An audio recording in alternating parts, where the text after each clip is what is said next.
Hi, this is Kerby Anderson. Each day we take on the tough issues and provide a biblical perspective to them. The topics we cover are wide-ranging: apologetics, theology, prophecy, creation and evolution, intelligent design, marriage, family, child-rearing, the millennial generation, trends in society, politics, economics, business, religious liberty, the Constitution, public policy, foreign policy, military policy, tensions in the Middle East, abortion, homosexuality, pornography, sexual ethics, media, technology, history, and America's godly heritage. We talk about anything that affects your faith, your family, or your freedom. So don't go anywhere, because Point of View starts right now.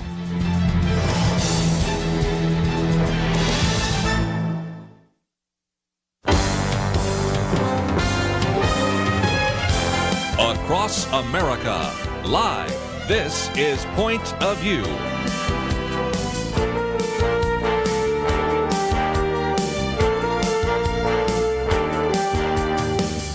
And now, Kerby Anderson. Thank you for joining me. It is a Thursday edition of Point of View, and we're so grateful you can join us. Hope you'll stay with us for 2 hours, because the first hour we're going to talk about the persecuted church and really zero in on one particular country where this is taking place. But again, it is illustrative of all sorts of things that are happening around the country. And we are going to be also talking a little bit, since the expert that's in studio with us has been somebody that's helped us with many of our trips to Israel. We have one coming up in Greece, so we'll talk about that a little bit later, because I know some of you wanted to know more information about that. Next hour, we're going to get into a couple of issues in the news. Senate voted, surprisingly, to do away with the vaccine mandate. Now, whether that makes its way through the House, we'll talk about in about an hour. Also, a lot of evidence now that the 12 major cities in the United States all have set all-time homicide records, and how that affects the issue of gun control and all sorts of other issues. And our good friend Paul Kinger, who is with us oftentimes, has a very good piece that we've posted today on critical race theory. And so those are just a few of many topics we will address next hour. But first of all, let me introduce our guest in studio. We also have one by phone. Paul Barreca has been with us many times before. He is the director of Fellowship International Mission, actually has been a pastor 33 different years as well, in churches in New Jersey, Pennsylvania, Michigan, to mention a few. We've talked about his book, Follow the Master, How Jesus Made Disciples, and Follow the Master, a discipleship course in growing Christians, a graduate of Word of Life Bible Institute, Lancaster Bible College, Michigan Theological Seminary, and most recently earned his doctorate from Clark Summit University.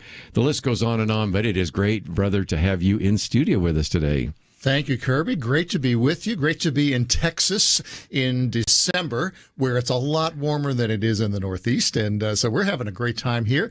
We were at the pre-trib conference just a few days ago with some scholars and ministry leaders, and heard a lot of great teaching and scholarly papers on prophecy, which was great. But we're happy to be here today and to be talking about our persecuted brothers and sisters, particularly in Nigeria, as you mentioned, and many opportunities to go there and to visit some of these folks. FIM has missionaries in Nigeria, and got to see firsthand what some of them are going through. So glad to be able to talk about those things today.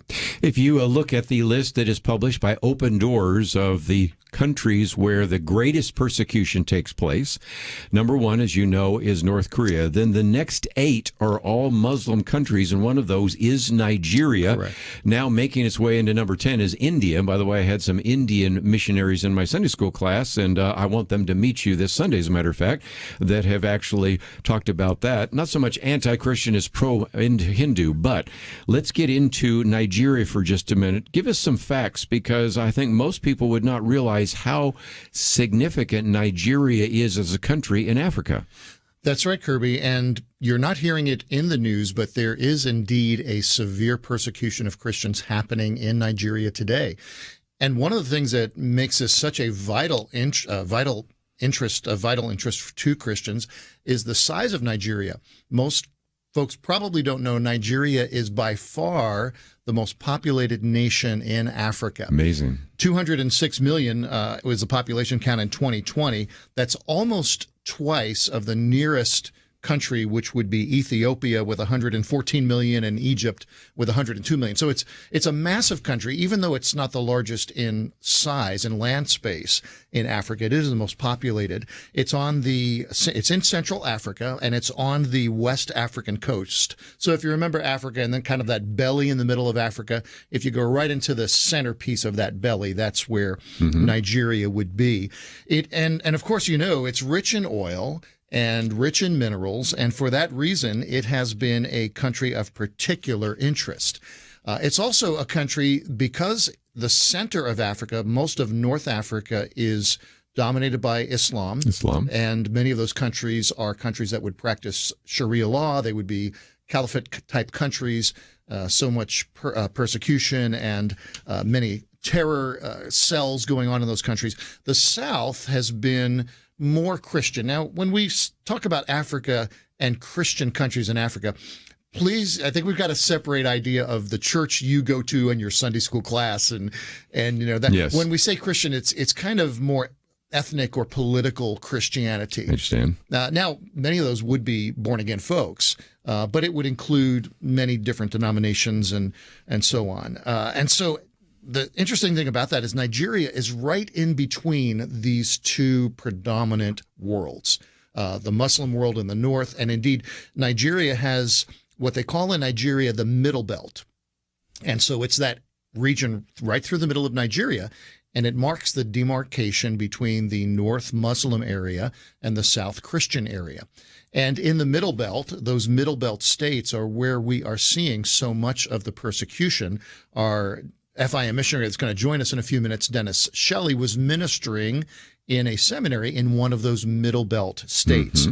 And so in Nigeria, there are about 80 million who identify themselves as Christians. And in one particular denomination, predominantly in the north, where it's, of course, more dangerous to be a Christian, the churches of ECWA, ECWA, stands for Evangelical Church Winning All. There are, on any given Sunday, about 10 million Christians just in this one Christian denomination. Wow.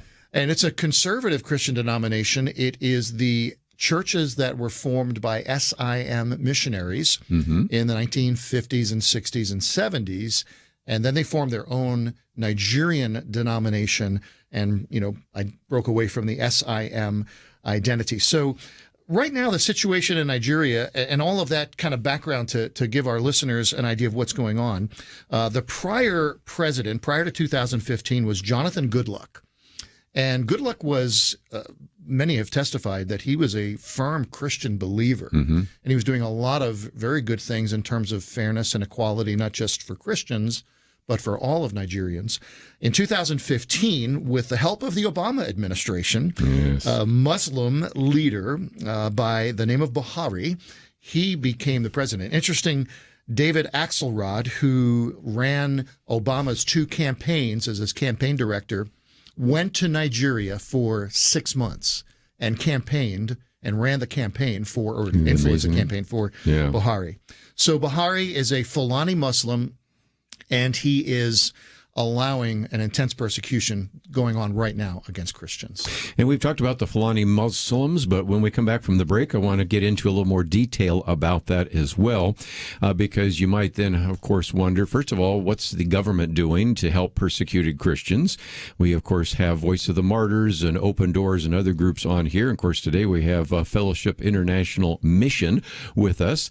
And then I also want to talk with Dr. Dennis Shelly, because he's been teaching at the Nigerian Bible College, and give us kind of a on-the-scene look at what is taking place. So, talking about the persecuted church in general, focusing today on Nigeria, which is the most populous country in Africa, one of, unfortunately, the top 10 countries where Christians are greatly persecuted, and something we thought you would like to know about. A little bit later, as I said, we'll talk about some other issues with Paul Barreca, because certainly we have a lot to cover, not the least of which is maybe the next trip we'll be taking next fall that you might like to know about. Let's take a break. We'll continue our conversation and add another voice to our mix right after these important messages.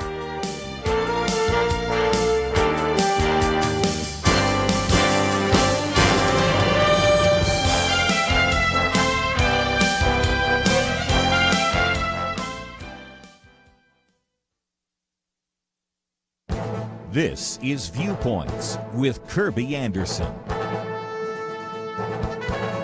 Have you noticed an increase in climate alarmism in the news? Pundits, politicians, and activists are predicting a global catastrophe on the horizon that requires immediate and expensive action before the planet is doomed. A helpful antidote to all the doom and gloom is the book Unsettled: What Climate Science Tells Us, What It Doesn't, and Why It Matters by Dr. Stephen Koonin. He is difficult to label as a climate denier. Early in his book, he acknowledges that it's true that the globe is warming and that humans are exerting a warming influence upon it. He can't be pegged as a right-wing activist since he has served as the Undersecretary for Science in the U.S. Department of Energy in the Obama administration. Before that, he was a professor of physics at Caltech and served as Caltech's vice president and provost. He reminds his readers that research literature and government reports say that heat waves in the U.S. are now no more common than they were in 1900, and that the warmest temperatures in the U.S. have not risen in the past 50 years. He then follows that statement with three others that would surprise most Americans. One, humans have had no detectable impact on hurricanes over the past century. Two, Greenland's ice sheet is not shrinking any more rapidly today than it was 80 years ago. And three, the net economic impact of human-induced climate change will be minimal through at least the end of the century. He's also skeptical of the computer models used to forecast future climate change. If these models can't retroactively predict events that have already happened, why should we trust their prediction for the future? His book reminds us that the science isn't settled and we need some humility about what we don't know. I'm Kerby Anderson, and that's my point of view.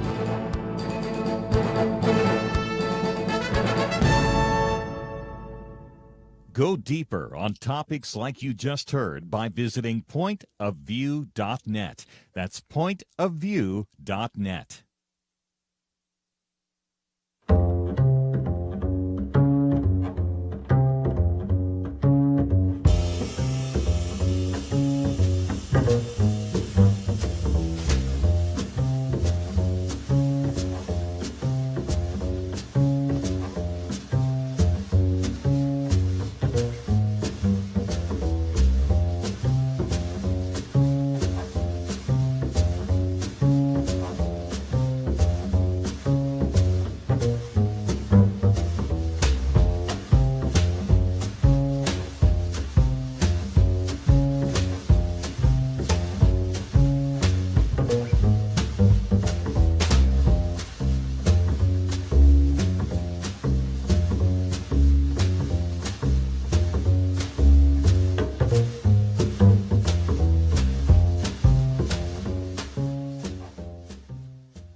You're listening to Point of View, your listener-supported source for truth. Conversation today is about the persecuted church, in particular focusing on the country of Nigeria, although this applies to so many other countries. And really the great challenge for missions in the 21st century is the challenge of getting Christians into Muslim countries or equipping various Muslims who become Christians to actually reach their own country. So I think you will appreciate this.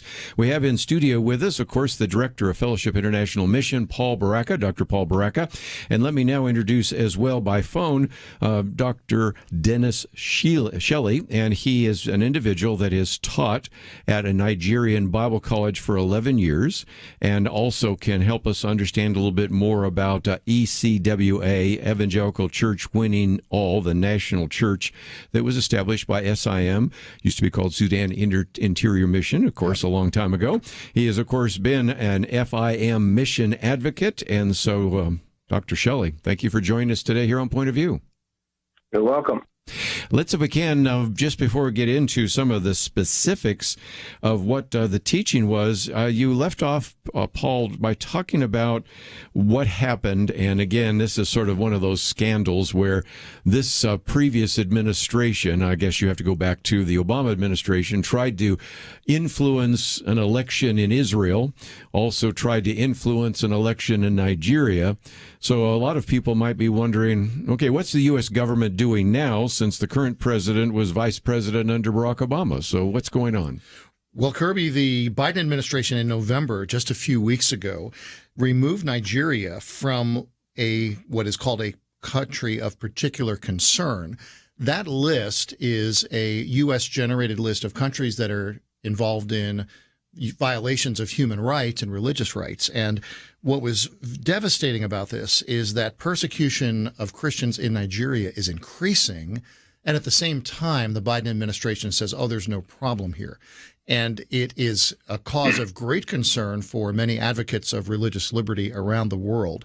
And you'll also notice that maybe some of your listeners are saying, well, I didn't know that there's genocide going on in Nigeria right now, but there really is. And so in addition to the Biden administration, you also have the U.S. media that is not speaking about this at all, because it really doesn't fit the narrative that they're advocating for. Dennis Shelly, let me come to you for just a minute. You've been a seminary professor really since 1977, 33 years in Bible and missionary teaching and all of the rest. But can you give us an update of what's on the ground there? You've taught at these various seminaries, and this might be news to our listeners that there are even various Christian seminaries in a country like Nigeria. Can you kind of give us some of the background? Yes, there are a good number of Christian seminaries, Baptist, ECWA, Anglican, others, Catholic, and others are there in different parts of the country. Back to just help a little more for ECWA, they have actually about 10,000 churches in Nigeria, along with about 8,000 pastors. Then they have an Evangelical Mission Society that has about 4,000 missionaries. Most of them are couples in about 16 countries around the world, including here in the States. So some of our seminary graduates from Kagoro Seminary are a part of that missions outreach, and it's very exciting. It's not easy for them, but we thank God for His grace moving many of these forward. Talk a little bit about that seminary where you did teach there for 13 years. For example, the number of students, where they've gone now, how we can pray for them, those kinds of things. Okay, we have about 600 students in all of our programs, from the basic English on up to our new PhD program.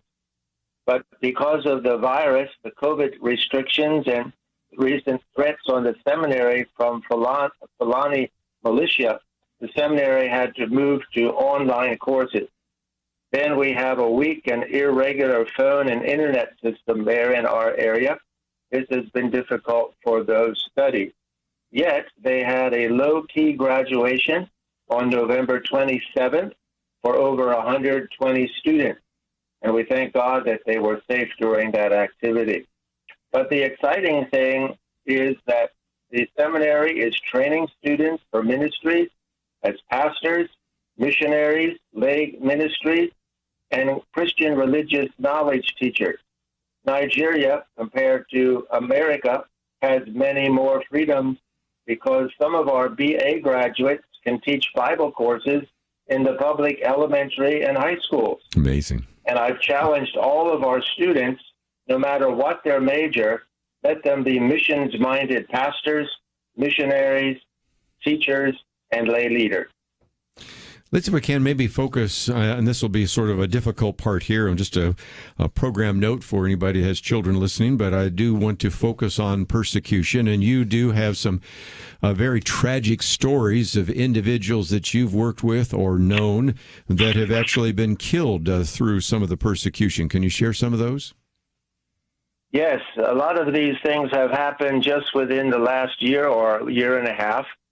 One of our missions department graduates in mid-December of 2020 lost his parents, a brother, a sister, and his little boy of about 6 years old in a Fulani herdsman militia attack in mid-December.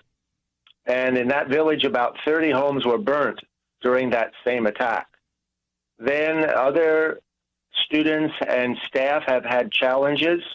One of the students got in a newspaper article recently in Nigeria. It was Reverend Silas Yakubu Ali. He was an ECWA pastor from Kaduna State, about 20 or more miles from Kagoro Seminary, and he was killed as he was coming back. His motorcycle broke down, and as he was pushing it back home, they killed him. And he was a Kagoro Seminary graduate who was doing his MA studies. Some of our staff have also lost their homes and property this year. Others have been killed when they went to their farms to try to harvest some of their crops. One of our students also was kidnapped. So these are many challenges that our students are facing and our brethren there, because they're subsistence farmers for most of them. Right. They have to go and farm. If they don't go and farm, or their crops have been destroyed, or they can't get out, it's very difficult for them. And this is the food that they harvest is what they sell for a little cash, or what they eat during the year. So it's not been easy for many of them. You know, Paul, one of the things we have done on this program, I think we even talked about the tragic death of Reverend Ali, whose motorcycle broke down and was killed. And we've talked about the attacks of the Fulani herdsmen and those kinds of things. So this is a dangerous place. But I think you have traveled there, and you certainly have missionaries there. What are your thoughts about that? Well, particularly in the south, which is the area from Jos, which is one of those middle belt cities. Jos, not the capital. The capital is Lagos. Pronounce that for me, Dennis. I'm sorry. Yes, Lagos. Lagos. Thank Lagos. you. But Jos is in the middle, and things south of in Jos and south are very dangerous. Jos, a number of years ago in the early 2000s, was a place of tremendous attack by a different group called Boko Haram, Right. But it is dangerous. And so when I was with Dennis in Nigeria and with some of Dennis's, some of FIM other missionaries, we were said, hey, on this road, maybe a few weeks ago, there was a kidnapping or a carjacking or these kinds of things. So it is a dangerous place. The Christians there live in constant fear. There is great apprehension because they are hearing of all of these villages that have been attacked, and they just don't know if their village perhaps might be next. Yes. And again, we are talking today with two individuals associated with Fellowship International Mission. Let me, as we go to a break, encourage you to go to the website. When we come back, I want to talk about this great opportunity for you maybe to certainly pray for those individuals who are missionaries, not only in places like Nigeria, but all over the world where FIM have missionaries. And if you'd like to know more about that, maybe you'd like to support a missionary, maybe you'd like to become a missionary, because we're really focusing on missions today as well as persecuted Christians. You can go to our website, pointofview.net, or just simply go to FIM, which stands for Fellowship International Mission, FIM.org. You'll see a picture there of Paul Barreca and a very good little video that you can watch. Matter of fact, you might even hit the share button and put it on your Facebook page and tell some other people about the conversation we're having. And as you go to the website, don't forget, first of all, my Viewpoints commentary today, which we will talk about a little bit later in the next hour, based on the very good book Unsettled and the whole issue of climate change and those kinds of issues. Our take action item today is, as we just mentioned, and we'll talk more about next hour, the idea of the vote against the vaccine mandate in the Senate. Well, the next thing the Senate's going to do is decide whether or not to vote for the Build Back Better Act. And so if you have not had a chance to contact your two United States senators, I would encourage you to go to the website, pointofview.net, click on the Take Action button. As long as you know your zip code, you put that in, it'll pop up the names of your two United States senators. We have a suggested message. You can edit it any way you want, and then hit send, and you will have done your civic duty. So we have a lot on the website, pointofview.net. We'll have more right after this. We live in a digital generation. Point of View is reaching this often overly plugged-in generation with truth. You can keep up with us 24 hours a day using your phone, your tablet, your laptop, or your desktop. Search for the Point of View Radio Talk Show on Facebook, where you can keep up with today's issues, learn about current and upcoming guests by liking us on Facebook. Also, follow us on Twitter. Our handle is @PointOfViewRTS. That stands for Point of View Radio Talk Show. Learn, interact, make a difference with Point of View using new media. And here's one way you can make a big difference. Help us increase our reach by spreading the word among your friends. Share a Facebook post. Tag us in a tweet. With enough joining us to plant seeds, we'll see a tremendous harvest. Come on, it only takes a minute. Search for Point of View Radio Talk Show on Facebook, @PointOfViewRTS on Twitter, and subscribe to the Point of View Radio Talk Show channel on YouTube. Learn, interact, share. The Point of View Radio Talk Show. Point of View will continue after this.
You are listening to Point of View. The opinions expressed on Point of View do not necessarily reflect the views of the management or staff of this station. And now, here again is Kerby Anderson. Topic this hour, we're talking about the persecuted church and focusing a lot of attention on Nigeria, which is, of course, the most populous country in Africa and very illustrative of what's going on in other parts of the world, but also because the mainstream media, the government media, and even the establishment media just have not really covered this story, and we like to cover stories that should be covered and are not. And part of this has to do with the issue of religious liberty and persecution, and so sometimes they don't cover those stories well anyway. But as you'll find out in just a minute, I think there's even an attempt to tamp down some of these stories. So you need to know about this. And we're privileged to have in studio with us Dr. Paul Barreca, director of the Fellowship International Mission, as well as Dr. Dennis Shelly, who has been a professor and seminary professor for all these years there in these Bible colleges. And Dennis, let me come back to you for just a minute, because we were talking about the dangers that individuals, your friends, neighbors, co-workers, other fellow pastors face. We're talking about, of course, persecution that involves kidnapping, murder, even as you were talking about the crops, just even the destruction of property. You might have a situation in which an individual maybe was not personally harmed, but their economic ability to survive has been damaged by these Fulani herdsmen, or in the past by Boko Haram. Is that fair? Yes, the story is I would have too many stories of close people. Even the situation in about 50 miles radius of Kagoro Seminary, they have 3 internally displaced people camps because of the troubles in Miango and Zongon Kataf and around that area. Over 35,000 IDPs have had to flee to these camps for safety. And so Kagoro Seminary, along with some of our supporters, has really done a great job sending over some thousands of dollars to be of help for food.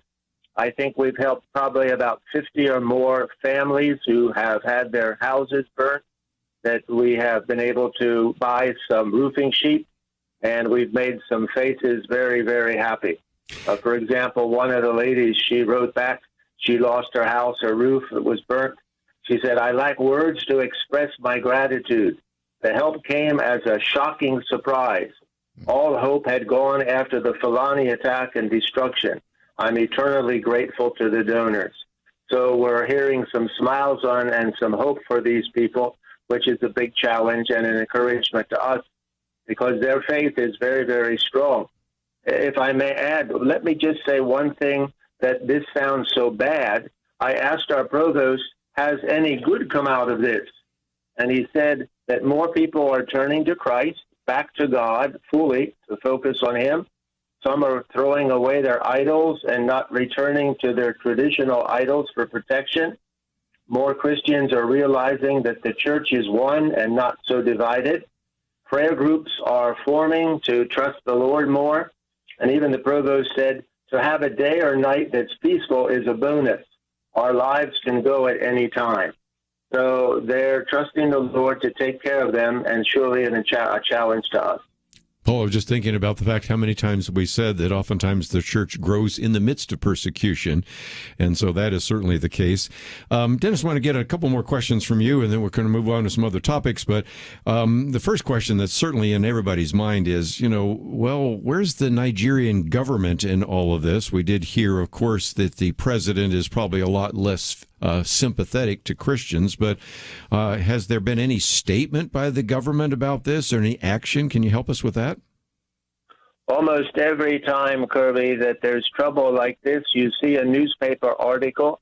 If you Google, and they have a little part saying, oh, the Governor El Rufai, who is a Fulani, and the president, especially the governor in Kaduna State where we are, they have, he condemns all of this, but it doesn't go any further than that. And even close to Jos, there's a big army base, and this is all the trouble around them. They just don't seem to be, they're kind of looking the other way, and the Christians are very frustrated. They don't know what to do. but and it's desperate for many of them. So they say their best weapon is prayer, and I believe that. But I hope that we, even today, can do some things to move on and put some pressure to help the government do better for them. Let me just mention, we do have a link to fim.org. Some of you might want to help. Certainly, I would encourage you to pray, but some of you might want to give. Paul, in the past, have actually raised money through what was called the Cradle Fund to help various ministries that were in these refugee camps. And we're not putting together an organized pattern here this time, but giving people an opportunity to support a missionary or to actually give. And we'll talk more about that in terms of Nigerian persecution. But I just said a minute ago, and you got to tell me if I'm right or wrong, it does seem to me that there might even be a deliberate attempt not to cover this in terms of the establishment media, given the way the establishment media covered, for example, the genocide in Rwanda. You almost never hear about what's going on in Nigeria. What about that? That's right. This is not being spoken of. There's another story recently where an Epoch Times news reporter by the name of Luca Biniat is under arrest for insubordination and insurrection in Nigeria for simply reporting on what's going on. He appeared on the Lara Logan show on Fox Nation, and immediately after that, he was arrested by the Nigerian government. And the U.S. media, being silent about this, may be presenting an opportunity for an even greater crisis, because what has begun to happen is some of the villages are taking reprisal against Fulani herdsmen. And so you kind of have two things going on in the Christian community in Nigeria. You have many Nigerian Christians trying to reach the Fulani with the gospel. But at the same time, some of these nominal Christian villages are just worried about their lives and their property. And they're going, and for example, just a few weeks ago, one village went and killed 50 cows from the Fulani. Well, to a Fulani herdsman, a cow is of like equal value with a child. Mm-hmm. So these kinds of reprisals. There have been villages that have beat to death Fulani herdsmen, and there may be another Rwanda on the way. I fear that. Unless the Nigerian government is able to come in and restore peace and justice and take care of all Nigerians, both Fulani and Muslim, but also Christians as well.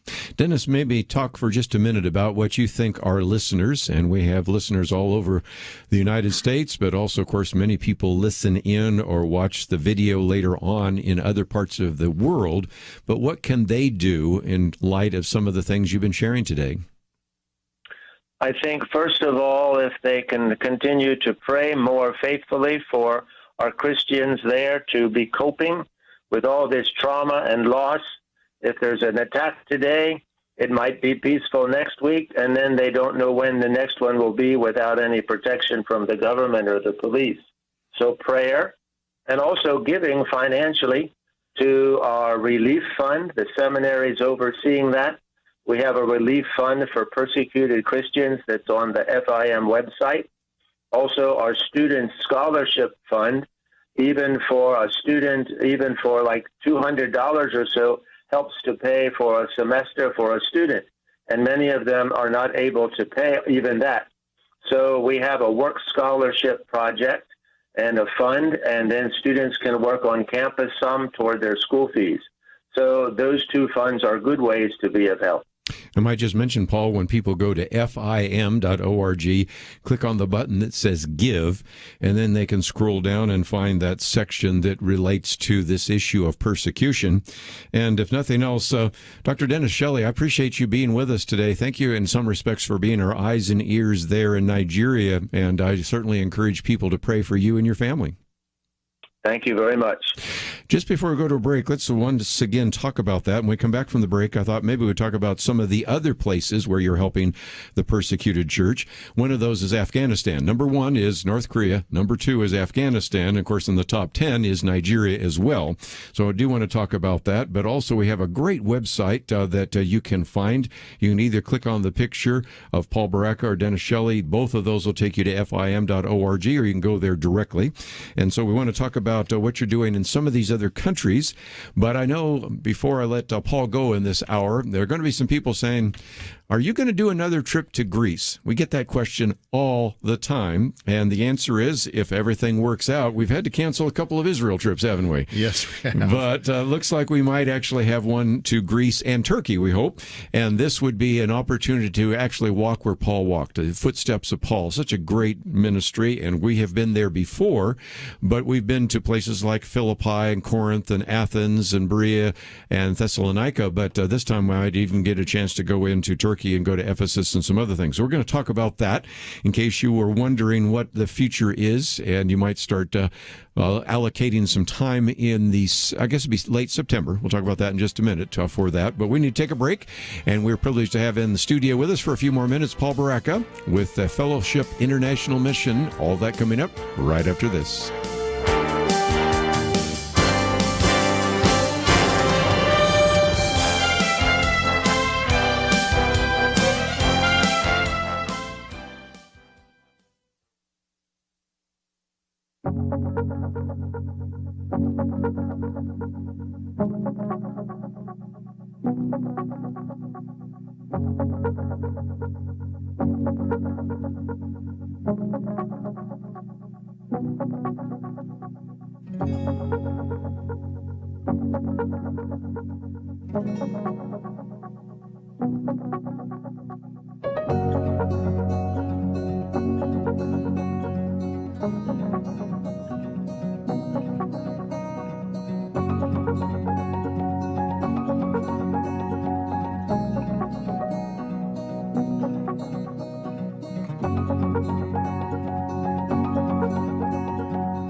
Now, back to Point of View, your listener-supported source for truth. For a few more minutes, and we're privileged to have in studio with us for a little bit longer Dr. Paul Barreca, and give you some action items. We certainly are all about action items. I think we've already given you a few. But Paul, first of all, let's, if we can, talk about what Fellowship International Mission is doing with other people in the persecuted church. Well, one area in particular is Afghanistan refugees. And of course, we all watched with great sadness and horror as Kabul fell, and those folks were just trying to get out of Afghanistan in any way. There still is a massive migration out of Afghanistan of believers. They're not flying on airplanes anymore. They are trying to get across the border. And so FIM is working with other organizations ministering in those countries on the border of Afghanistan, some of the other stands, Kyrgyzstan and Tajikistan and some of the other stand countries, to minister to those refugees that are gathering there. There are also maybe you may or not know this, there are 20,000 refugees, Afghanistan refugees in San Antonio, Texas. Wow. They're crammed into hotels and apartments, and they are just looking for any help they can get. And one of our missionaries is there ministering with those folks and with churches and trying to get assistance in any way and also share the gospel, because these folks their worldview has been turned upside down. And many of them, for the first time, are receiving messages and love and help from Christians who they thought all of their lives, they were taught to believe that Christians are trying to kill them.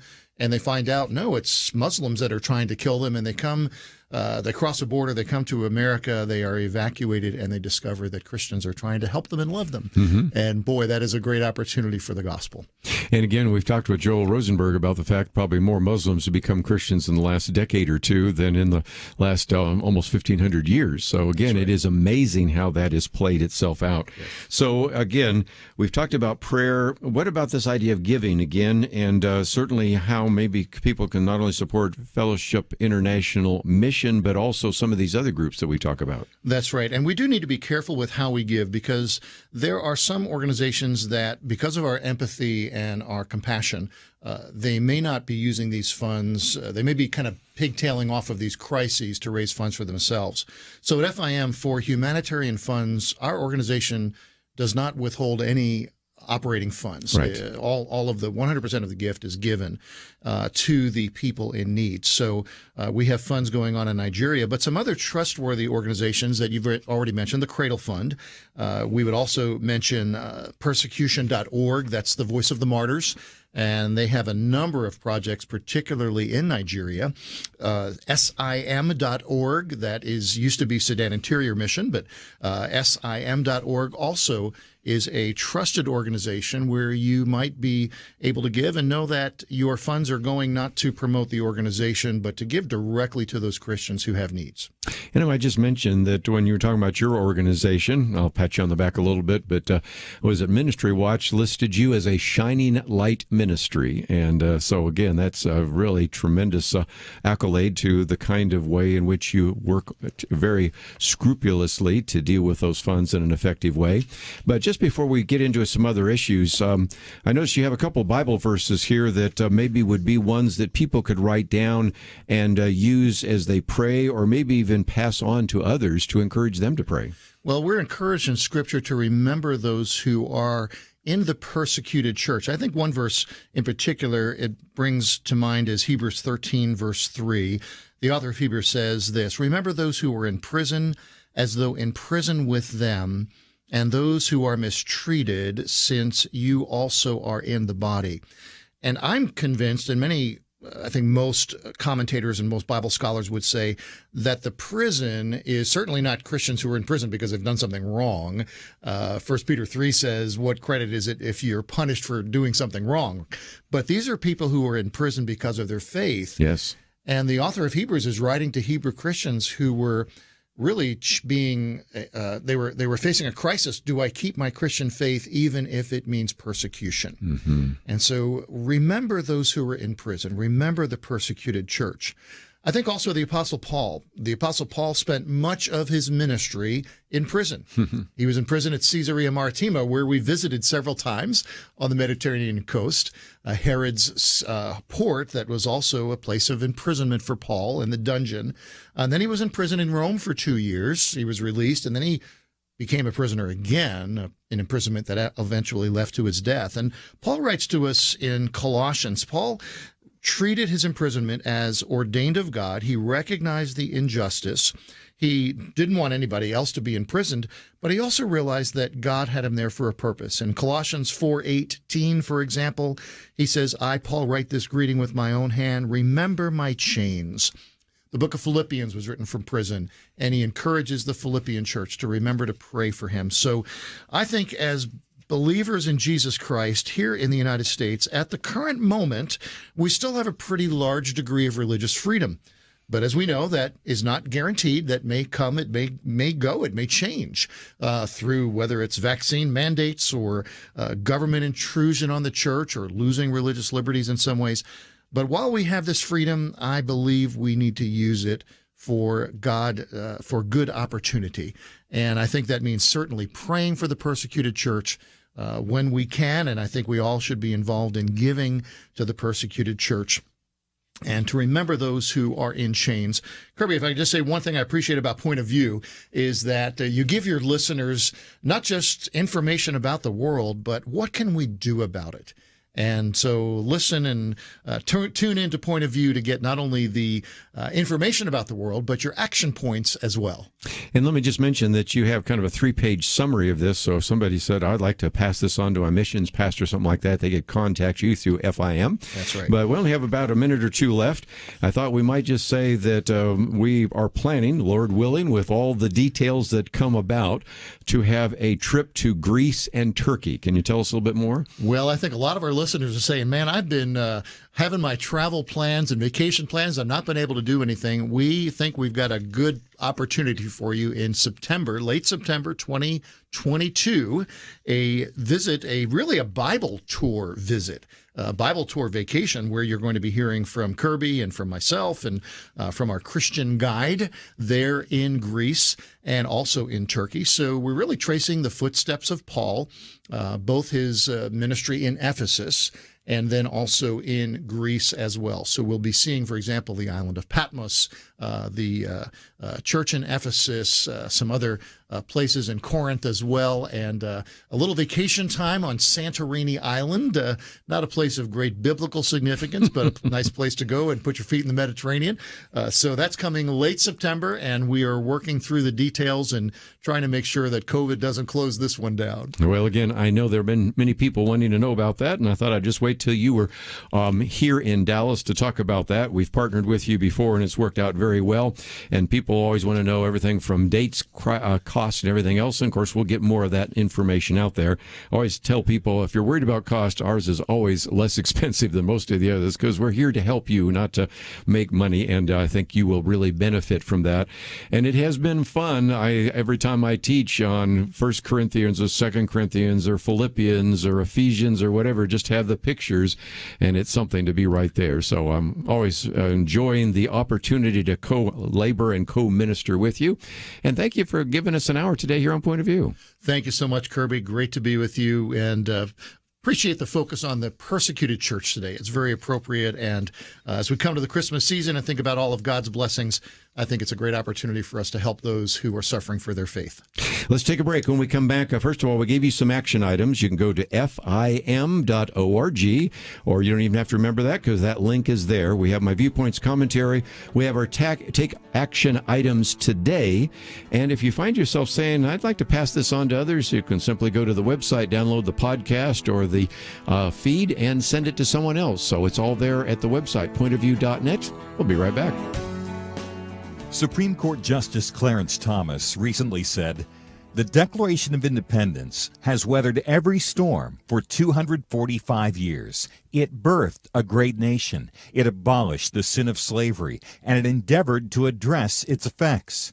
While we have failed the Declaration time and again, and the ideals of the Declaration time and again, I know of no time," said Thomas, "when the ideals have failed us." While some see our founding as fatally flawed and promote ideas that have failed every time they've been tried, at Point of View, like Justice Thomas, we still believe in America's ideals. And if you do too, make a difference today. Join the Truth Team as we promote the unchanging truth that gave us liberty and prosperity. Visit pointofview.net/team or call 1-800-347-5151. The original Americans responded to the call. Will you? Pointofview.net/team and 1-800-347-5151. Point of View will continue after this.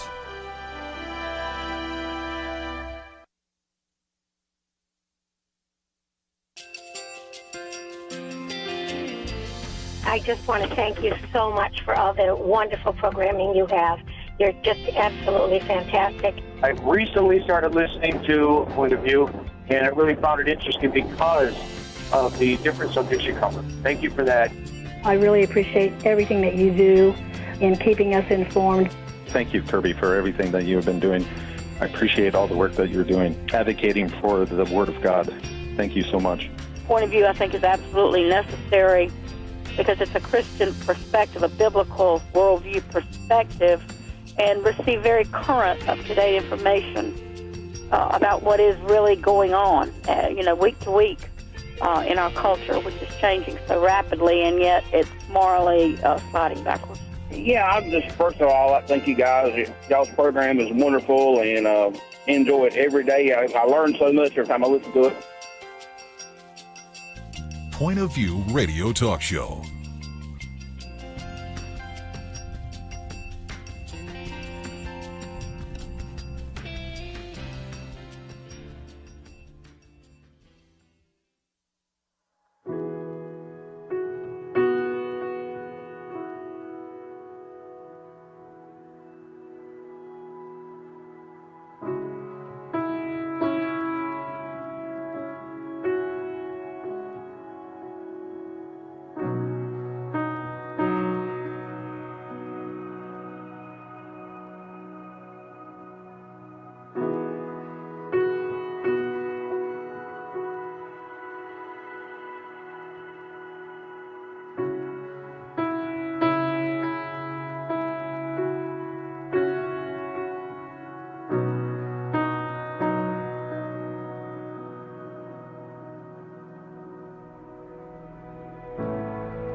Hi, this is Kerby Anderson. You know, each day we take on the tough issues and provide a biblical perspective to them. The topics we cover are wide-ranging. Apologetics, theology, prophecy, creation and evolution, intelligent design, marriage, family, child-rearing, the millennial generation, friends and society, politics, economics, business, religious liberty, the Constitution, public policy, foreign policy, military policy, tensions in the Middle East, abortion, homosexuality, pornography, sexual ethics, media, technology, history, and America's godly heritage. We talk about anything that affects your faith, your family, or your freedom. So don't go anywhere, because Point of View continues right now.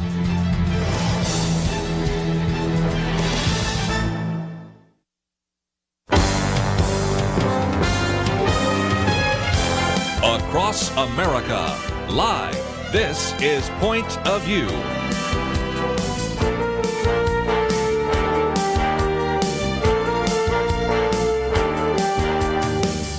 And now, Kerby Anderson. As we're going to get back into some of the issues in the news, first thing we'll talk about in just a minute is the Senate vote to actually do away with the vaccine mandate for the private sector. That comes on the heels of a ruling that came down recently from the Fifth Circuit Court of Appeals that had a temporary injunction against the mandate, and then just a week later upheld that ruling. And so you have a situation right now where at the moment the mandate through OSHA is stayed, at least nationally. The others through CMS is enjoined, and through contractors is federal employees. We'll talk about that in just a minute. The military, a little different, and we will maybe spend some time talking about that tomorrow with Kelly Shackelford, since he's been paying attention to that. Moving forward somewhat, but the unvaxxed are flagged, which means they're blocked from promotion and reenlistment, so we'll talk about that probably with him tomorrow. Did want to cover this for a few minutes. Don't want to spend a lot of time on it, but other than to say it was a bit of a surprise. You always get the sense that right now, given the fact that it's a 50-50 split, but always where that 50-50 split can be broken with a tie-breaking vote by the Vice President, Kamala Harris, that essentially, in a very limited way, the Democrats control the Senate. Democrats do control the House, and of course you have a Democrat in the Oval Office, so primarily most of the levers of power are held by Democrats. And if indeed President Joe Biden issues a vaccine mandate, you would assume that everybody, at least in his party, would go along with that.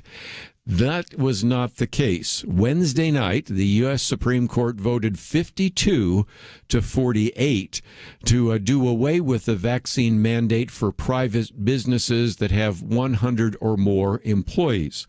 Now, it only necessarily needed a simple majority to pass, but again, you always wonder what else would might have happened if it went the other direction.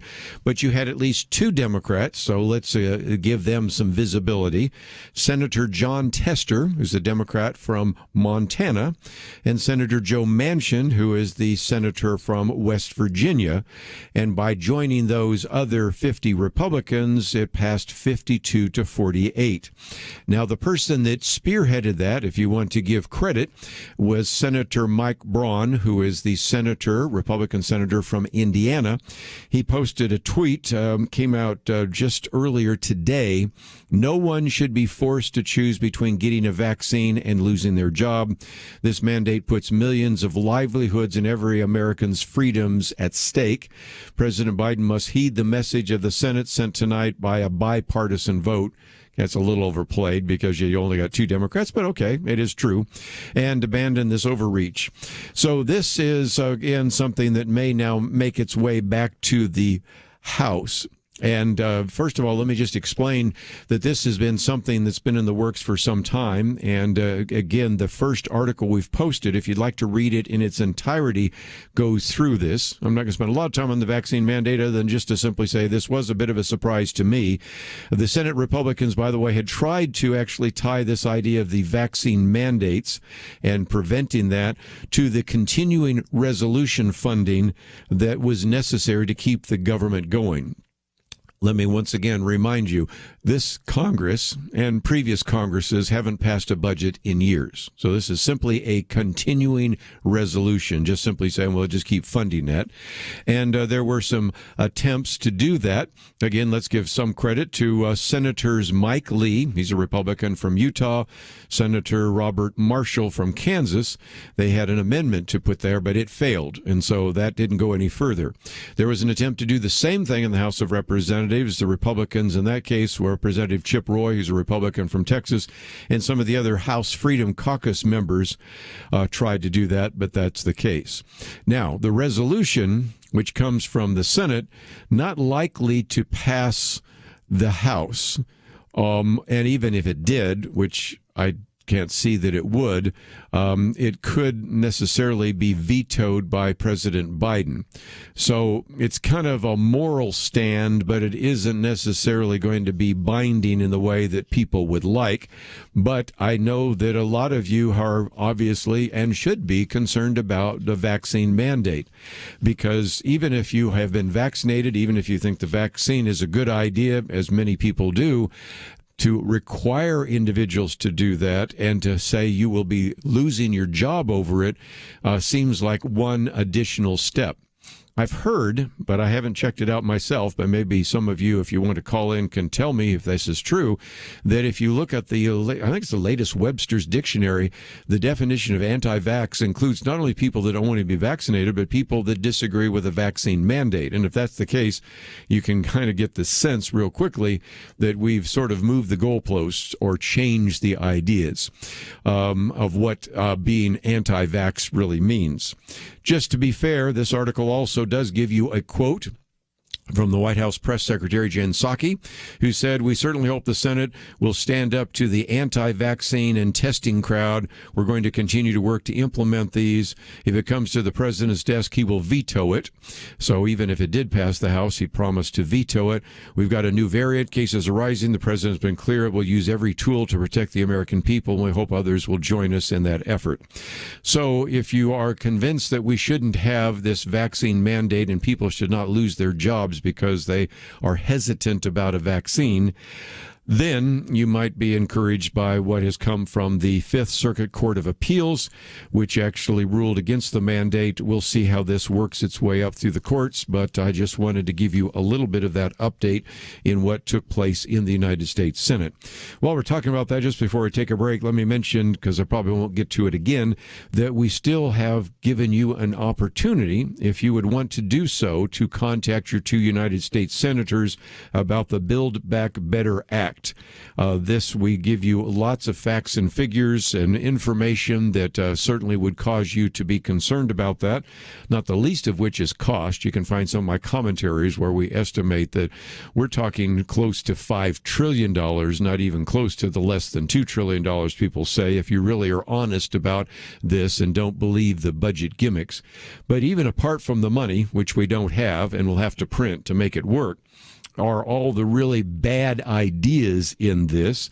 Many of them are what I call toxic ideas. So how can you contact your two senators? Because you probably don't have a lot of time right now, especially it's in the Christmas season, to sit down and write a letter, write an email. We'll simply go to pointofview.net, click on that button that says Take Action, scroll down, and then you can put in your zip code. I just did. Up pops my two United States senators. Then we have right next to it a letter. It's a relatively short letter, and it is one that expresses some of our concern about what this would do, but you may have some different concerns or would like to modify it or change it or whatever. Well, you can do that as well. Then if you've done this before, your contact information is already there and you just hit submit. If this is the very first time you've ever done it, well, again, just fill out some information, including, of course, your zip code, so they know that you're in that congressional district and also in that particular state, and that's all you need to do. So we've made it very easy for you to fulfill your civic duty, and so that is available to you. When we come back from the break, though, I want to spend some time talking about record high homicide rates, what that means in terms of future gun control, and how that affects you and your family. We have a lot to cover. We'll do that right after this.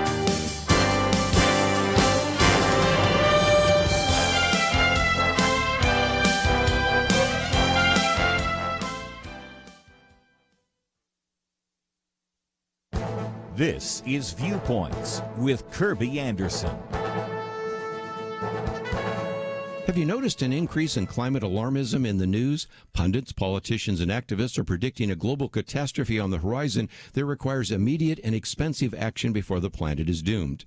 A helpful antidote to all the doom and gloom is the book Unsettled: What Climate Science Tells Us, What It Doesn't, and Why It Matters by Dr. Stephen Koonin. He is difficult to label as a climate denier. Early in his book, he acknowledges that it's true that the globe is warming and that humans are exerting a warming influence upon it. He can't be pegged as a right-wing activist since he has served as the Undersecretary for Science in the U.S. Department of Energy in the Obama administration. Before that, he was a professor of physics at Caltech and served as Caltech's vice president and provost. He reminds his readers that research literature and government reports say that heat waves in the U.S. are now no more common than they were in 1900, and that the warmest temperatures in the U.S. have not risen in the past 50 years. He then follows that statement with three others that would surprise most Americans. One, humans have had no detectable impact on hurricanes over the past century. Two, Greenland's ice sheet is not shrinking any more rapidly today than it was 80 years ago. And three, the net economic impact of human-induced climate change will be minimal through at least the end of the century. He's also skeptical of the computer models used to forecast future climate change. If these models can't retroactively predict events that have already happened, why should we trust their prediction for the future? His book reminds us that the science isn't settled, and we need some humility about what we don't know.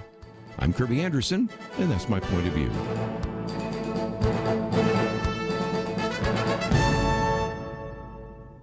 Go deeper on topics like you just heard by visiting pointofview.net. That's pointofview.net.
You're listening to Point of View, your listener-supported source for truth. Back once again, if you'd like to join the conversation, 1-800-351-1212. One of the booklets that we make available to you is on criminal justice. And, of course, when we wrote it, we recognized that that might have been very important because there was a particular piece of legislation being considered at the time on the issue of changing and reforming some of the issues of criminal justice. That was actually passed under the Trump administration. But I did not anticipate when I wrote that especially in December of 2021, we'd be talking about so much of what many people are starting to call a culture of crime. One of the people that has actually used that phrase is Gary Bauer, who opens yesterday's end-of-day report by saying that Tuesday night, a large Christmas tree outside Fox News studios in Manhattan was set afire. There are, of course, some questions as to whether or not it was supposed to be a statement about Fox News or Wall Street Journal because they're in the same building, but nevertheless, these thugs are roaming the streets of New York City, and this issue of criminality and disorder are really spreading. Of course, we've talked already about this individual that attacked a Christmas parade in Wisconsin, killing 6 people and wounding others. And Gary Bauer goes on to talk about some things that the mainstream press, the so-called establishment press, haven't covered. We've had, for example, a number of churches that have been desecrated and vandalized. There is the threat of more arson of these churches, so we will probably talk about that and cover that in the future. And he points out that people committing these crimes are responsible for their actions, but there are other people that have created the culture for this as well, because after all, this did not happen in a vacuum. And this now brings me to my second and third articles we've posted, because when you talk about defunding the police, you can begin to see that that is a problem. And we've talked about the so-called smash and grab kinds of looting taking place. Well, when you have people making excuses for it, he then has a link there to something that Alexandria Ocasio-Cortez suggested, that the reporting of all the smash and grab looting was simply a news hoax. Really? You can't make this stuff up. Lori Lightfoot, who's the mayor of Chicago, because we're going to spend some time talking about Chicago in just a minute, actually blamed retailers for not having enough security. And, of course, while you even had this individual attacking the Wisconsin Christmas parade, Rashida Tlaib, one of the squad, actually had used that day, the day after, to actually push for a plan to empty the federal prisons, and what ultimately would put more people that are criminals on the street. So this, I think, brings us to our second article, which is something that I wanted you to be aware of, because sometimes people say, maybe this is nothing more than over-reporting. You know, once the news, our organs get a story, they report it all the time. And so as a result, sometimes it makes it seem larger than it is. But if you look at the statistics, the opening article here and the opening paragraph illustrates my concern. At least 12 major U.S. cities have broken their annual homicide records in 2021, and there's still 3 weeks to go in the year. And so you look at some of these cities, probably one of the worst is Philadelphia, of maybe 1.5 million people, have had more homicides this year than the nation's two largest cities. That would be New York and Los Angeles. So that is a remarkable increase. If you print this out, and I would encourage you to do so, hold this up for those of you watching online, you can see that it shows a map of the country and begins to give you some of those ideas. The third largest city in the country is Chicago, and it leads the nation with 739 homicides, already up from what we had in 2020.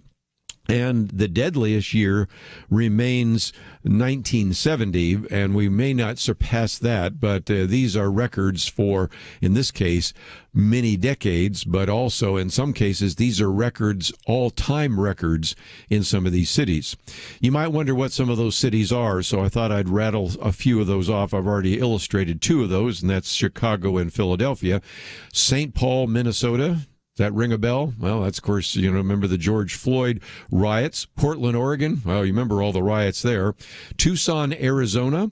Toledo, Ohio. Baton Rouge, Louisiana. Austin, Texas. Rochester, New York.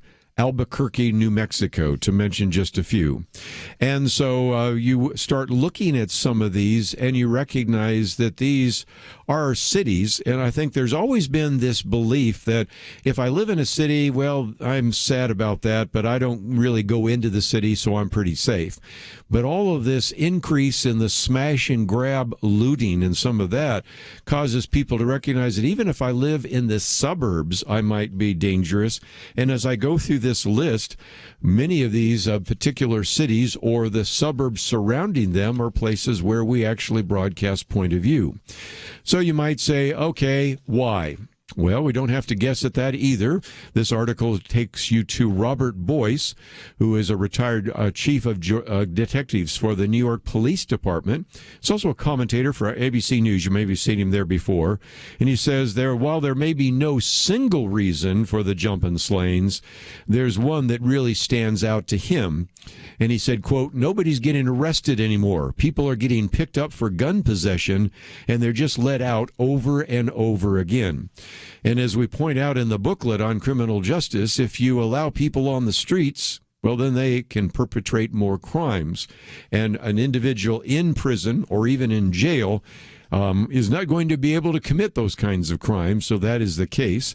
And lest you think he's only giving you anecdotes, the FBI crime data, which is also in this article, shows that the number of arrests nationwide plummeted by 24% in 2020 from the ones that happened in 2019. When the numbers do eventually come in for 2021, I predict that they will have dropped even significantly after that. There are some other reasons as well why we don't have as many arrests. It's because we don't have as many people in law enforcement. Christopher Herman, in this article, assistant professor of the Department of Law and Political Science in the John Jay College of Criminal Justice in New York City, said the decrease in arrests could be attributed to the large number of police officers who retired or resigned in 2020 and 2021. No surprise there as well.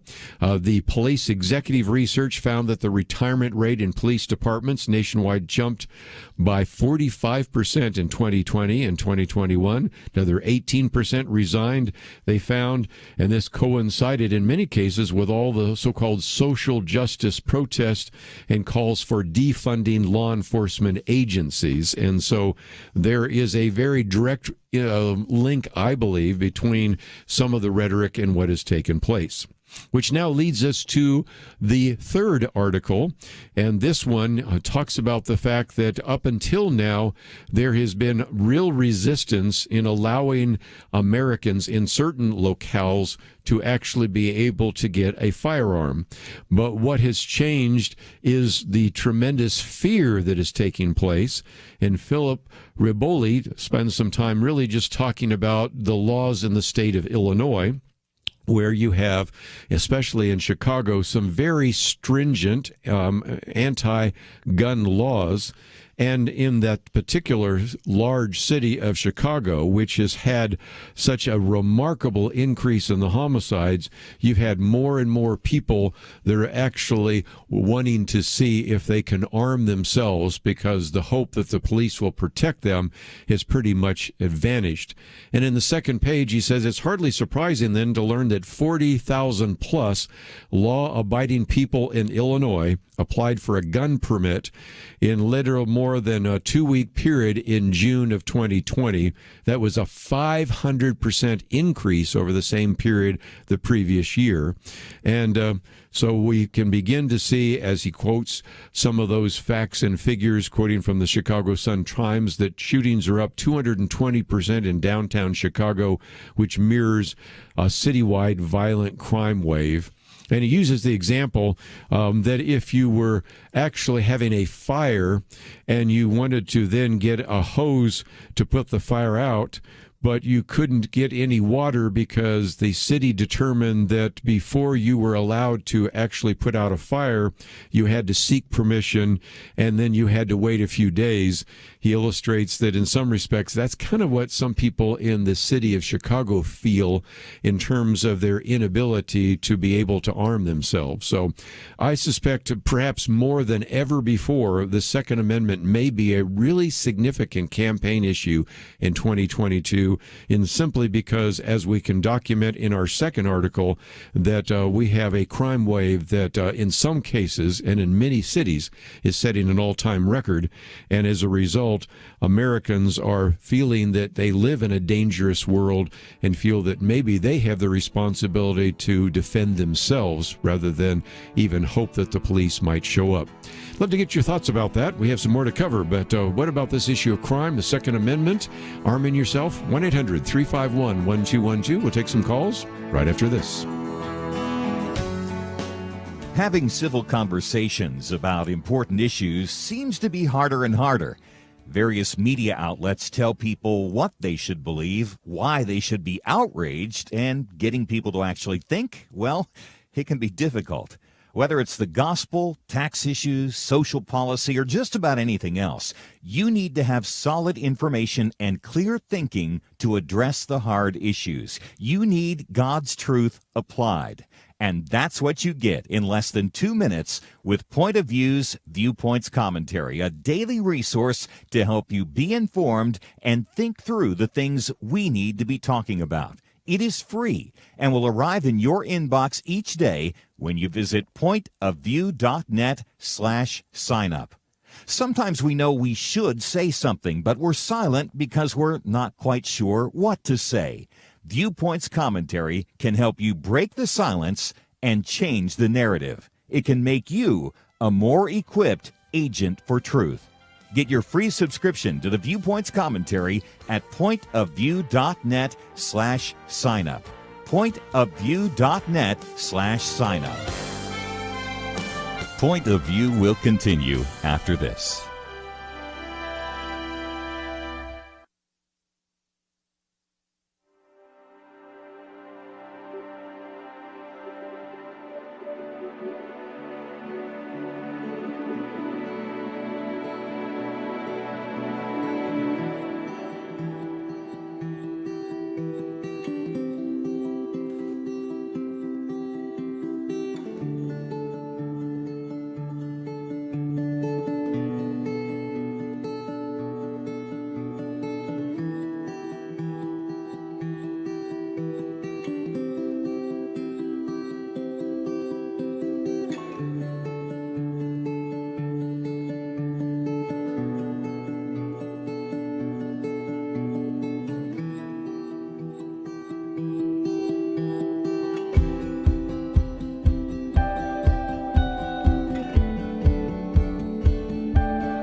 You are listening to Point of View. The opinions expressed on Point of View do not necessarily reflect the views of the management or staff of this station. And now, here again is Kerby Anderson. Final half hour, if you'd like to join the conversation, 1-800-351-1212. Third article actually the fourth article we've posted on critical race theory. Very good piece by individual that we've had on the program before, Paul Kinger, and really kind of very balanced. So I appreciate that, and we'll get that in just a minute. But let's take some phone calls first. If you'd like to join the conversation, 1-800-351-1212. Let's head out to California first. Adam, thank you for joining us today here on Point of View. Hello. I just wanted to thank you for all your subjects and what you bring out and how we could conversate about what's going on in our world. Well, thank you. I wanted to comment about how people are going to weapons and violence more, and I just look at it at a biblical perspective that's what we're going to see if we don't have the common communication or faith in Jesus Christ. You know, it's just going to be more dependent on protecting ourselves and our loved ones and our material things, because we're not communicating that our neighbors, we don't even know them. Our neighborhoods, we rarely know anybody that lives next to us. And, you know, that's sad. And I think that's what makes us fear for not trusting each other, even as neighbors. You've got some good points. Let me pick up each one of those. And the first is that we don't know our neighbors. One of the booklets I produced was on loneliness, and this is something that has been an ongoing trend. I mean, we had books years ago talking about the lonely American. We had the friendless American male. More recently, we had bowling alone. And probably even more recently, you have Senator Ben Sasse wrote in a book called Them. And those illustrate the fact that we oftentimes don't need our neighbors. We don't meet our neighbors. My wife and I walk twice a day, and that's given me a chance to meet so many individuals who are very different from us, both ethnically and theologically and the rest. And we have a very friendly neighborhood, but most people could not tell you the names of their neighbor to the left of them, to the right of them, in front of them, behind them. And that is, I think, the first issue you point out. The second is, I think, also illustrated by the fact that ultimately we would want people to have faith in Jesus Christ. Even a couple hours ago, I was on American Family Radio. We're talking about how more and more young people fit into the category of unaffiliated, or we sometimes call them the nuns, atheist, agnostic, no preference. Well, if you don't believe that you are created in God's image, if you don't believe that you are accountable to a God, then you're going to have some of the kind of deviant behavior that takes place. And this whole Constitution and this whole government was based on the idea of Christian self-government, that individuals would do the right thing, because if once you get to a point where people no longer believe in God, don't believe that there's any justice, you can't put enough police officers at every corner to prevent a crime wave from taking place. So in some respects, I recognize that some of the crime wave is due simply to the fact that we've had such an emphasis on defund the police and all the rest. But behind that is a philosophy that says, do your own thing. There is no right or wrong. You have your truth and I have my truth. You have your ethics and I have my ethics. And that anarchy is one of the reasons why we see so much of it today. Of course, you can add to that the breakdown of the family and so much more. But my next caller, I think, wants to make that case. So rather than make it completely, let's go to Illinois, WPEO. Claudette, thank you for calling today. What would you like to share with our audience? Well, I believe everything Kerby just said, and we should pray for our government and our leaders and things like that. But what I see in the breaking of the glass and of the fires and of the looting and of the absolute, I believe that these are people who are well-connected in these cities, well-connected to one another. And it just reminds me of the brown shirts of Germany. And they were very well-connected. They started all these things that scared people, and fear is a great way to control people, And I'm ashamed of our government. I'm ashamed that things are the way they are, because young people especially you think of children in these big cities being killed for no reason whatsoever. So sad. And yes, it is. And as a Christian, yes, pray for our government, pray for the leaders, pray for all these. But I wonder, Kerby, why is it that the Christians that are sitting in their churches every week don't call their senators, don't call their representatives, don't send letters, and don't let them know, don't be a part of this country, which was founded on our ability and our privilege of being, of having a say in our government. And I think if they did, there would be some kind of difference, I would think. And so I'm very, very concerned. My mother lived under Hitler for 5 years, and I learned a great deal from her. So I just see the steps coming, the anarchy, the doing nothing about these crime waves, doing nothing about, now the churches are being destroyed or defaced or whatever, and those are the steps. That's how it goes. And I think these crime waves are well organized.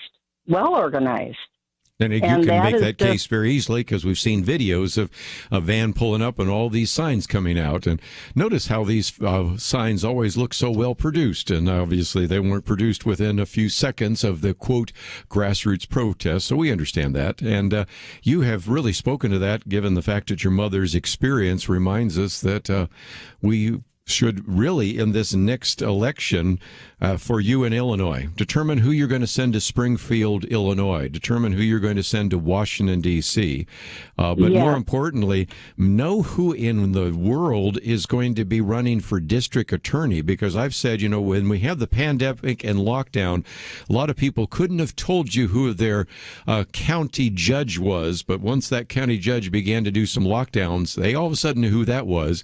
With all the protests right now about critical race theory and the kinds of transgenderism and other things pushed in the schools, a lot of people didn't pay attention to who's on their school board. They know now. And with all this crime wave, I think you need to really pay attention to who your district attorney is and who's running for district attorney and what they think about this issue of crime, because what has happened in some areas, you live far enough away, because I believe WPEO is in Peoria, you live far enough away from Chicago, but it doesn't mean it won't be coming to your town too. And people that might be saying, well, I don't live in San Francisco, and I don't live in Los Angeles, don't live in Chicago, and I don't live in Philadelphia. Yeah, but guess what? What happens there can happen in your own community if you don't turn some of that around and pay attention to who you've elected.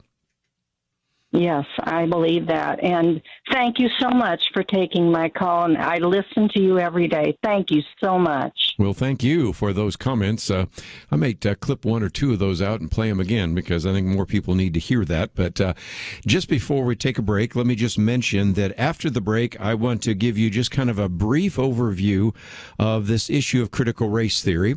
Here's our booklet. We've been making this available for some time, but anytime I come across something that I think is really a valuable tool, it is our fourth article, and it's by Paul Kenger. Now, if you're not familiar with Paul Kenger, he's been on the program with us before. Dr. Kenger is a professor at Grove City College. By the way, I've said before, he may be one of the best reasons to send your student, whether it's your child or grandchild, to Grove City. It's a great school. And man, if you could study under an individual that has done so much good in terms of investigative reporting, and he really has become kind of the go-to expert on Marxism. And in particular, he's helpful with this idea of critical race theory. On the one hand, he wants to talk to some of these people on the left that say, critical race theory isn't being taught and all of that. And he gives a very good answer to that. But then on the flip side said, just because somebody is teaching about racial discrimination, teaching about Jim Crow, doesn't mean they're engaged in critical race theory. And then he also has a section which is really kind of aimed at our so-called liberal Christians that say just because you're concerned about the poor doesn't mean as a Christian you have to adopt Marxist ideas. And then he talks about the sad reality that when people go to find out about this, he says that the first article that usually pops up if you type in critical race theory on Google is Wikipedia, which is really just almost a deceptive article about that. So we won't be able to cover all of this material, but it may be one of the better articles I've ever seen on the subject of critical race theory. And so we'll talk about it briefly. I probably need to bring it up again next week because it was very well done. We'll talk about that right after these important messages.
Now, back to Point of View, your listener-supported source for truth. Hey, for a few more minutes, let me just mention that tomorrow will be our weekend edition. Kelly Shackelford will be with us and Dr. Merrill Matthews. Kelly Shackelford, of course, was at the oral arguments for this very important religious liberty case, which was before the Supreme Court, so we'll talk with him about that. Dr. Merrill Matthews has written a number of very good articles, and we will, of course, get a look at some more of these issues that are in the news. And if you'd like to join us, feel free to give us a call, 1-800-351-1212. Let me get into the fourth and final article I wanted to mention today. It appears in the stream. It was published earlier, so you can find it in a number of venues, but the most important thing is it's right there on our website, pointofview.net. Critical Race Theory, Myths, Marxism, and More. he starts out by reminding us, of course, that this idea of critical race theory is perhaps one of the most divisive ideas that have surfaced in our country for some time. And first of all, he takes on those who claim that critical race theory isn't real. Nicole Wallace at MSNBC, for example, made headlines by saying critical race theory isn't real. And the context was that she was making the case that critical race theory was not being taught in the Virginia public schools, when, if nothing else, the evidence was pretty clear. But her argument was, well, conservatives were just manufacturing that to win elections.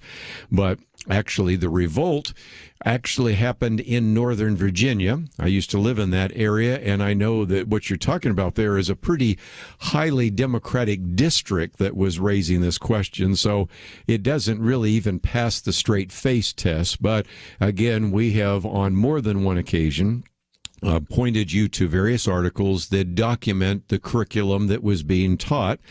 And more importantly, we've tried to provide some alternatives. And even here, he talks about the 1776 Unites Project. We've talked about Bob Woodson. We've actually interviewed him a number of times. Carol Swain. Of course, it also includes Shelby Steele and a number of others, all African Americans really wanting to set the record straight. And so he talks about the fact that this is not a myth and has really found a way to get into some of these issues and communicate it. But I want to move on because then, to his credit, and I really appreciate his honesty, he says, on the flip side, authentic forms of teaching about legitimate racial discrimination can get mislabeled as advocating for critical race theory, and that's wrong too. And so he talks about some of the things that he has taught and others at Grove City College have taught. Oftentimes, one of the readings that they have in the Western Civilization course. And that's another reason to go to Grove City College. How many state universities now even have a Western civilization course, much less one that's required? But one of the things they are required to read is that letter from Reverend Martin Luther King from the Birmingham jail, which oftentimes I also encourage you to read on Martin Luther King Day. But again, that's another point. And then he points out that sometimes what he says is, my personal slogan is teach MLK, not CRT, that is Martin Luther King, not critical race theory. And he says clearly teaching about the sins and evils of slavery and racism does not ipso facto place one in the category of CRT writers like Robin DiAngelo, Kimberly Crenshaw, Richard Delgado, and Ibram X. Kendi. But nevertheless, he also uses this to then talk to some of his so-called left-wing Christians that think that, well, in order to deal with poverty, we have to accept this idea of critical race theory. And he says, if we want to help the poor, just follow the gospel and the teachings of Jesus. Why follow the militantly atheistic Marxism merely because Karl Marx talked about helping the poor? And he could have stopped there, but one of the things I appreciate about him, and he's pointed this out before in some of our interviews, is if you go and try to find out information, and I think last time we had him here, he was talking about the idea of cultural Marxism and said that if you go to Wikipedia, at least back then, I don't know if they've still done that, they'll sometimes refer to cultural Marxism as a conspiracy theory or something. I'm like, really? For somebody that took a class on Marxism from a socialist and has studied some of the writings by some of the so-called cultural Marxists, that would be Antonio Gramsci and others, I can tell you it's not a conspiracy at all. And so anyway, he says that when you type in critical race theory into Google, guess where you go? To Wikipedia. And then he gives you this printout. I won't read it in the interest of time, but his conclusion is this. This printout, this actual definition in Wikipedia, he says this is a sugar-coated definition. In particular, note that there is no explicit mention of Marxism, though for those who know, the mention of grounded in critical theory and listing of Antonio Gramsci, first among its proponents, tells you just that. Gramsci, the pioneering Italian Marxist, whose leading American scholar was, are you ready for this? Pete Buttigieg's father. That's right. The Secretary of Transportation's father is one of the leading American scholars of critical race theory, and in particular of cultural Marxism. Matter of fact, I think he was wasn't he a Gramsci scholar or something like that? Anyway, was the founder of the application of Marxism to culture, and that is cultural Marxism. And yet, if you search the words Marx or Marxism in the text of the Wikipedia entry for critical race theory, they do not even appear once. And so the point he's making is that even people wanting to maybe educate them about this issue will get this sort of sanitized, sugar-coated definition of critical race theory, which, by the way, is very different than some of the things we provide in this booklet on critical race theory.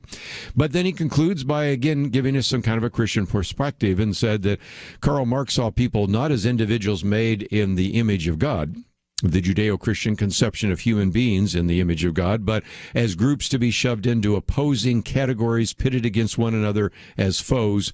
Marx did this according to class and economics, the proletariat versus the bourgeoisie, whereas Marxist critical race theorists actually do this according to race, white versus black or other ethnic-based construction.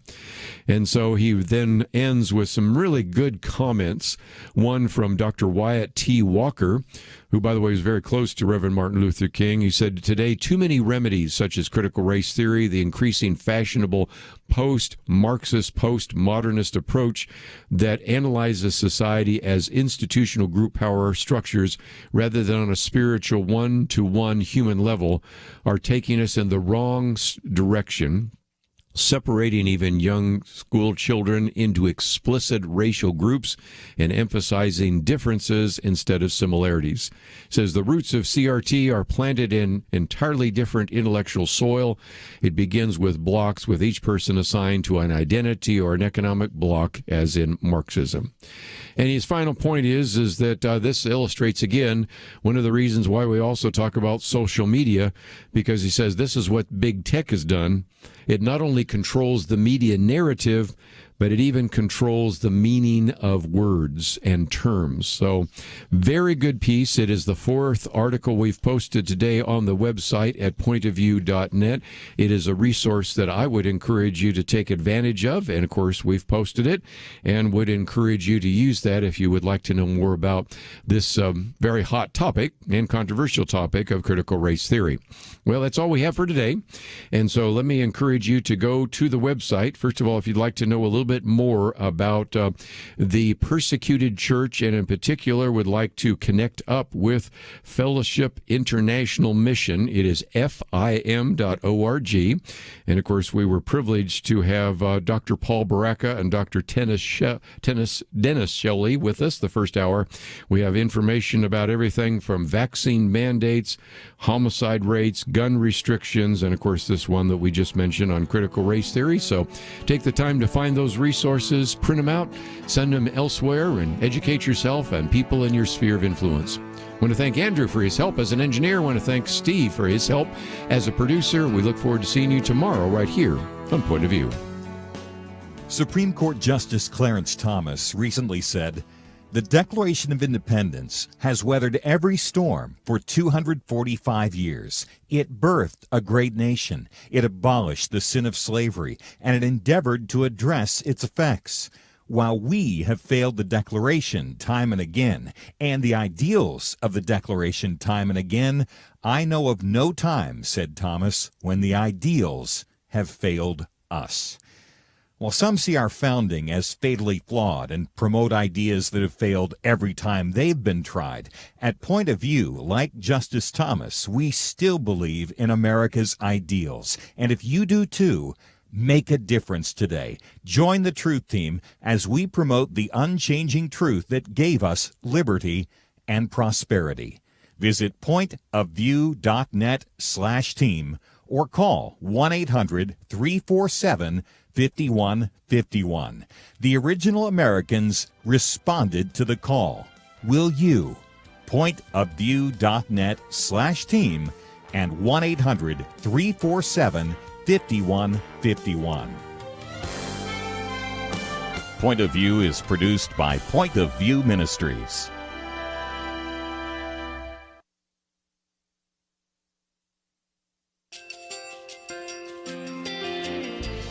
I just